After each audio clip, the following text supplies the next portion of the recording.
Hello guys, എന്തൊക്കെയുണ്ട് വിശേഷം? എല്ലാവരും സുഖമായിട്ടിരിക്കുന്നോ? അങ്ങനെ നമുക്ക് ഫൈനലി നാട്ടിൽ പോകാനായിട്ടുള്ള ദിവസം അങ്ങോട്ട് വന്നിട്ടുണ്ട്. 6:30 ആയപ്പോഴത്തേക്കും എബ്രഹാം ചേട്ടൻ്റെ വണ്ടിയുമായിട്ട് വന്നിട്ടുണ്ട്. അങ്ങനെ പെട്ടികളും കാര്യങ്ങളെല്ലാം എടുത്തു വെച്ചു. നമ്മൾ നേരെ എയർപോർട്ടിലോട്ട് പോവാണേ. അപ്പോൾ നമുക്ക് പെട്ടെന്ന് അങ്ങോട്ട് വീഡിയോ സ്റ്റാർട്ട് ചെയ്തല്ലോ. അപ്പോൾ welcome to daily diaries of J and S.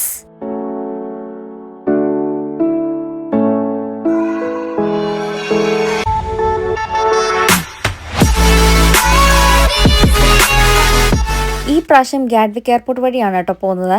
ഞാൻ കഴിഞ്ഞ 2 പ്രാവശ്യം ഹീത്രോ എയർപോർട്ടിൽ നിന്നായിരുന്നു പോയത്. ആദ്യമായിട്ടാണ് ഗാഡ്വിക് എയർപോർട്ട് വഴി പോകുന്നത്.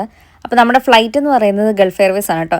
ശരിക്കും പറഞ്ഞാൽ ഫ്ലൈറ്റ് ബുക്ക് ചെയ്യുന്ന നേരത്ത് നല്ല രീതിയിൽ അടിയൊക്കെ ഉണ്ടായിരുന്നു. കാരണം എനിക്ക് കുവൈറ്റ് എയർവേസ് ആയിരുന്നു, അച്ഛന് ഗൾഫ് എയർ ആയിരുന്നു താല്പര്യം. അങ്ങനെ ഞാൻ കഴിഞ്ഞ 2 പ്രാവശ്യം ഞാൻ കുവൈറ്റ് എയർവേസ് പോയതുകൊണ്ട് ഈ പ്രാവശ്യം ഗൾഫ് എയർ എടുക്കാമെന്ന് വെച്ചു. അങ്ങനെ ഗൾഫ് എയറാണ് ഈ പ്രാവശ്യം നമ്മൾ പോകുന്നത്. നമുക്ക് ഇവിടുന്ന് അങ്ങോട്ട് പോകുന്നതിന് ഒരു 1.5 hours ലേവർ ഉണ്ട് ബഹ്റിനിൽ. പിന്നെ അവിടെ നിന്ന് ഇങ്ങോട്ട് വരുമ്പോൾ നല്ല രീതിയിൽ ലേവർ വരുന്നുണ്ട്. അങ്ങനെ നമ്മൾ എയർപോർട്ടിൽ ഡ്യൂട്ടി ഫ്രീ ഷോപ്പിലൊക്കെ തേരാപ്പാര ഇതിലെല്ലാം കറങ്ങി നടക്കണം. കാരണം നമുക്ക് ഒത്തിരി സമയമുണ്ട് കേട്ടോ ഇനിയും അങ്ങോട്ട് ഫ്ലൈറ്റ് അങ്ങോട്ട് എത്താനായിട്ട്. അപ്പോൾ ശരിക്കും പറഞ്ഞാൽ ഞങ്ങൾ ഒത്തിരി നേരത്തെയാണ് അവിടെ എത്തിയത്. ചെക്കിനൊക്കെ ഞങ്ങൾ നേരത്തെ ചെയ്തിട്ടുണ്ടായിരുന്നു. അങ്ങനെ എയർപോർട്ടിലൊക്കെ എത്തിയ ശേഷം ചെറിയ രീതിയിൽ വിശപ്പിന് വിളിയൊക്കെ വന്നിട്ടുണ്ട്. അപ്പോൾ ഞാൻ ഓർത്ത് സ്റ്റാർബക്സിൻ്റെ ഒരു കോഫി കുടിക്കാമെന്നുള്ളത്. കാരണം ഒട്ടും ഉറങ്ങാതാണല്ലോ നമ്മൾ എയർപോർട്ടിലൊക്കെ പോയത്. അപ്പോൾ എനിക്ക് നല്ല രീതിയിൽ തലവേദന ഒക്കെ എടുക്കാനായിട്ട് തുടങ്ങിയിട്ടുണ്ടായിരുന്നു. പിന്നെ അച്ചു പ്രിങ്കിൾസിൻ്റെ ഒരു പാക്കറ്റ് മേടിച്ചിട്ടുണ്ട്. അപ്പോൾ ഞാൻ പ്രിങ്കിൾസ് കഴിച്ചില്ല, എനിക്ക് കോഫി മാത്രം മതിയായിരുന്നു. എനിക്ക് കഴിക്കാനായിട്ട് ഒരു മൂഡും എനിക്ക് വരുന്നില്ലായിരുന്നു, കാരണം എനിക്ക് അതുപോലെ തലവേദനിക്കുന്നുണ്ട്. പക്ഷേ എനിക്കാണെങ്കിൽ ഗാഡ്വിക് എയർപോർട്ടിനാണ് കൂടുതൽ ഇഷ്ടം ഹീത്രോ എയർപോർട്ടാണ് കേട്ടോ. എനിക്കറിയത്തില്ല, എനിക്ക് അങ്ങനെയാണ് കൂടുതൽ ഇഷ്ടപ്പെട്ടത്. അങ്ങനെ ഇതിലൊക്കെ ഒത്തിരി നമ്മൾ നടന്നിട്ട് പിന്നെ ഫൈനലി നമ്മൾ ഗേറ്റിന് അങ്ങോട്ട് പോവാണ്. നമ്മുടെ ഫ്ലൈറ്റൊക്കെ എത്തിയിട്ടുണ്ട്.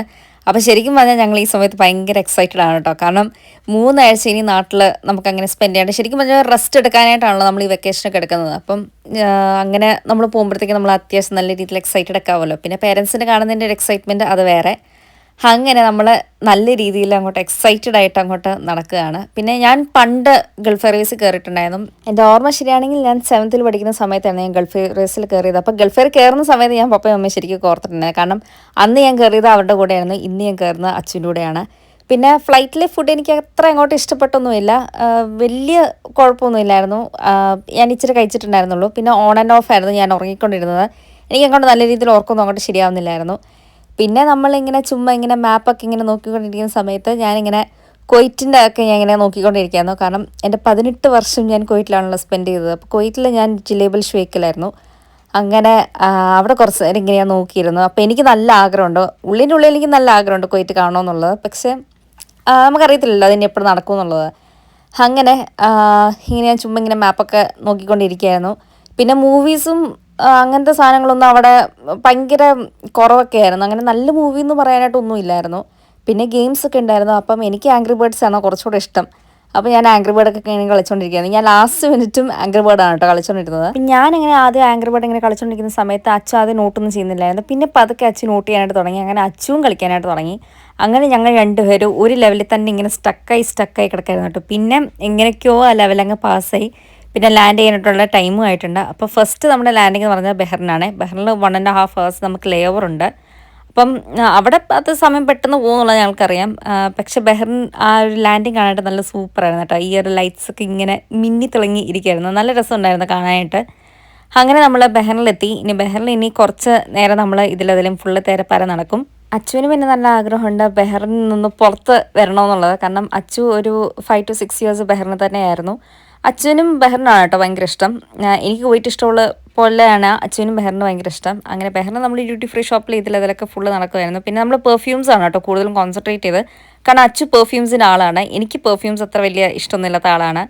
അങ്ങനെ പെർഫ്യൂംസ് കുറച്ച് നോക്കി, കുറച്ച് റേറ്റൊക്കെ ഇങ്ങോട്ടൊക്കെ കമ്പയർ ഒക്കെ ചെയ്ത ശേഷം പിന്നെ നമുക്ക് സമയമൊക്കെ ആയി കേട്ടോ ഫ്ലൈറ്റിൽ കയറാനായിട്ടുള്ളത്. അങ്ങനെ നമ്മൾ ഫ്ലൈറ്റിൽ കയറി. ഇനി നമുക്കൊരു 4.5 hours കഴിഞ്ഞിട്ട് നമ്മൾ ട്രിവാൻഡ്രം ഇൻ്റർനാഷണൽ എയർപോർട്ടിൽ ലാൻഡ് ചെയ്യുന്നതായിരിക്കും. അപ്പം ഞാൻ ഒത്തിരി നാളുകൾക്ക് ശേഷമാണ് ട്രിവാൻഡ്രം ഇൻ്റർനാഷണൽ എയർപോർട്ടിൽ എത്തുന്നത്. ഞാൻ ഇത്രയും നാൾ ഞാൻ കൊച്ചിയിലായിരുന്നു ലാൻഡ് ചെയ്തുകൊണ്ടിരുന്നത്. അപ്പോൾ ആദ്യമായിട്ടാണ് ട്രിവാൻഡ്രം പോകുന്നത്, ഒത്തിരി നാളുകൾക്ക് ശേഷമാണ് കേട്ടോ അങ്ങനെ പോകുന്നത്. അങ്ങനെ നമ്മുടെ ലാൻഡിംഗ് എന്ന് പറയുന്നത് നമ്മൾ ട്രിവാൻഡ്രം എത്തുന്നത് വെളുപ്പിനെ ഒരു 5 o'clock നമ്മൾ ട്രിവാൻഡ്രം എത്തുന്നത്. അപ്പോൾ ശരിക്കും പറഞ്ഞാൽ ഇങ്ങനത്തെ ഒരു ഫ്ലൈറ്റ് നല്ലതാണ് കേട്ടോ, ഈ വെളുപ്പിനെ ലാൻഡിംഗ് ഉള്ള ഫ്ലൈറ്റ്. കാരണം അത് ലാൻഡ് ചെയ്ത് കഴിഞ്ഞ് പിന്നെ നമ്മൾ വീട്ടിലെത്തി കഴിഞ്ഞാൽ കുറച്ച് നേരമൊക്കെ ഉറങ്ങി കഴിയുമ്പോഴത്തേക്കും ഉച്ച കഴിഞ്ഞ് പിന്നെ നമ്മൾ കുറച്ചൊന്ന് റിലാക്സ്ഡ് ഒക്കെ ഒന്ന് ഫ്രീ ഒക്കെ ആയി കിട്ടുമല്ലോ. അപ്പോൾ ശരിക്കും പറഞ്ഞാൽ ഈ പ്രാവശ്യത്തെ ഞങ്ങളുടെ ഫ്ലൈറ്റിൻ്റെ ടൈമിംഗ് ഒക്കെ ഞങ്ങൾക്ക് ഇഷ്ടപ്പെട്ടു. അങ്ങനെ നേരത്തെ ഫ്ലൈറ്റ് കിട്ടിയ പോലെ സെയിം ഫുഡ് തന്നെ കേട്ടോ ഈ ഒരു ഫ്ലൈറ്റിലും കിട്ടിയത്. നേരത്തെ ഞാൻ പറഞ്ഞ പോലെ തന്നെ ഓക്കെ ഓക്കെ ടൈപ്പ് ഫുഡായിരുന്നു. അങ്ങനെ അതൊക്കെ കഴിച്ചു ഓൺ ആൻഡ് ഓഫ് കിടന്ന് ഉറങ്ങി. പിന്നെ നമ്മൾ ഫൈനലി ട്രിവാൻഡ്രം ഇൻ്റർനാഷണൽ എയർപോർട്ടിലെത്തി. കഴിഞ്ഞ 2 തവണ ഞാൻ നാട്ടിൽ വന്ന സമയത്ത് എൻ്റെ വീട്ടിൽ നിന്ന് പപ്പയോ മമ്മിയോ ആരെങ്കിലുമൊക്കെ ഒരാൾ ഇങ്ങനെ എയർപോർട്ടിലൊക്കെ വരുമായിരുന്നു ഇങ്ങനെ നമ്മളെ റിസീവ് ചെയ്യാനായിട്ട്. അപ്പോൾ ഈ പ്രാവശ്യം ആദ്യമായിട്ട് നമ്മൾ ട്രിവാൻഡ്രം എയർപോർട്ടിലായതുകൊണ്ട് വീട്ടുകാരും വന്നിട്ടില്ലായിരുന്നു. അച്ഛൻ്റെ വീട്ടിൽ നിന്ന് വന്നിട്ടില്ലായിരുന്നു, എൻ്റെ വീട്ടിൽ നിന്ന് വന്നിട്ടില്ലായിരുന്നു. അങ്ങനെ നമ്മൾ രണ്ടുപേരും തന്നെയാണ് അവിടെ നിന്ന് ഇറങ്ങിയത്. പിന്നെ നമ്മുടെ വണ്ടിയുമായിട്ട് ഒരു ചേട്ടൻ വന്നിട്ടുണ്ടായിരുന്നു. അങ്ങനെ ചേട്ടനാണ് വണ്ടി ഓടിച്ചത്. പിന്നെ ശരിക്കും പറഞ്ഞാൽ ഫസ്റ്റ് ലാൻഡിങ്ങിൽ തന്നെ ഞാൻ പ്രതീക്ഷിച്ചത് നല്ല രീതിയിൽ ചൂടായിരിക്കും എന്നുള്ള രീതിയിലായിരുന്നു. എനിക്കൊന്ന് വെളുപ്പിനായതുകൊണ്ടായിരിക്കും എനിക്ക് അത്ര അങ്ങോട്ട് ചൂട് വന്നില്ല. ഒരു ഓക്കെ ഓക്കെ ക്ലൈമറ്റ് ആയിരുന്നു. പക്ഷേ കുഴപ്പമില്ലായിരുന്നു കേട്ടോ, നമുക്ക് ബെയർ ചെയ്യാൻ പറ്റുന്നൊരു ക്ലൈമറ്റ് ആയിരുന്നു. പിന്നെ ലൂലുവിൻ്റെ ഫ്രണ്ടിലും അതിൽ കൂടെയൊക്കെയാണ് പോയത്. പോകുന്ന വഴിക്കൊക്കെ നമ്മൾ ഒരു കാപ്പിയും ചായയൊക്കെ കുടിച്ചിട്ടുണ്ടായിരുന്നു. എന്നിട്ട് പതുക്കെ ഒരു പോകുന്നതിൻ്റെ ആ ഒരു പതുക്കെ ഒരു പകുതിയൊക്കെ ആയപ്പോഴത്തേക്കും ചെറിയ രീതിയിൽ ചൂടൊക്കെ അടിക്കാനായിട്ട് തുടങ്ങിയിട്ടുണ്ട്. അപ്പോൾ ശരിക്കും പറഞ്ഞാൽ നമുക്ക് ക്ലൈമറ്റ് ഡിഫറൻസ് നല്ല രീതിയിൽ പെട്ടെന്ന് അങ്ങോട്ട് മനസ്സിലാവത്തില്ലെങ്കിലും പിന്നെ അങ്ങോട്ട് വരുമ്പോഴത്തേക്കും മനസ്സിലാവും. നല്ല രീതിയിൽ ചൂടടിക്കും, നല്ല രീതിയിൽ വേർക്കാൻ തുടങ്ങും. അങ്ങനെ നമ്മൾ പതുക്കെ പതുക്കെ ഇങ്ങനെ പോയിക്കൊണ്ടിരിക്കുകയാണ് കേട്ടോ.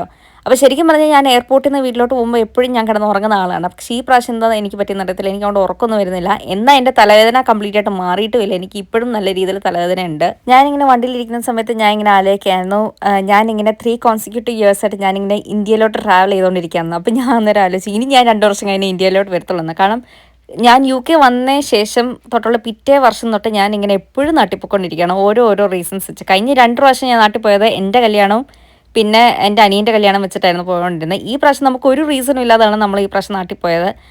അങ്ങനെ ഈ പ്രാവശ്യം നാട്ടിൽ പോക്ക് കുറച്ച് ഒരു ഫ്രീ ടൈം കിട്ടും എന്നുള്ള രീതിയിലാണ് ഞാൻ പ്രതീക്ഷിച്ചിരിക്കുന്നത്. ഫൈനലി നമ്മൾ വീട്ടിലെത്തി കേട്ടോ, അച്ഛൻ്റെ വീട് എത്തിയിട്ടുണ്ട്. ഇനി അച്ഛൻ്റെ വീട്ടിൽ നമ്മൾ കുറച്ച് നേരം കിടന്ന് ഉറങ്ങിയൊക്കെ ശേഷം ഉച്ചയൊക്കെ കഴിഞ്ഞ് പപ്പയും മമ്മിയും വീട്ടിലോട്ട് വരാമെന്ന് പറഞ്ഞിട്ടുണ്ട്. അങ്ങനെ പപ്പയും മമ്മിയും വീട്ടിലോട്ട് വന്നപ്പോഴത്തേക്ക് ഒരു കേക്കുമായിട്ടാണ് വന്നേക്കുന്നത്. കാരണം അച്ഛൻ്റെ ബർത്ത്ഡേ കഴിഞ്ഞിട്ട് 2 ദിവസം കഴിഞ്ഞിട്ടാണ് നമ്മൾ ഈ ട്രാവൽ ചെയ്തത്. അങ്ങനെ അവിടെ കേക്കൊക്കെ മുറിച്ചു. അങ്ങനെ നല്ല രീതിയിൽ ഫസ്റ്റ് ഡേ അങ്ങനെ അങ്ങ് പോയിട്ടുണ്ട്. ഇനി നാളെ ഞായറാഴ്ച ആയതുകൊണ്ട് നാളെ പള്ളിയിലും പോകണം. അപ്പോൾ ഇന്നത്തെ ഒരു ദിവസം ഞാൻ ഇങ്ങനെ തന്നെ ഒരു മൈൻഡപ്പ് ചെയ്യാനായിട്ട് നോക്കുകയാണ്. അപ്പോൾ നാളെ നമുക്ക് വേറൊരു വീഡിയോ ആയിട്ട് വരുന്നതായിരിക്കും. Till then this is daily diaries of J and signing off.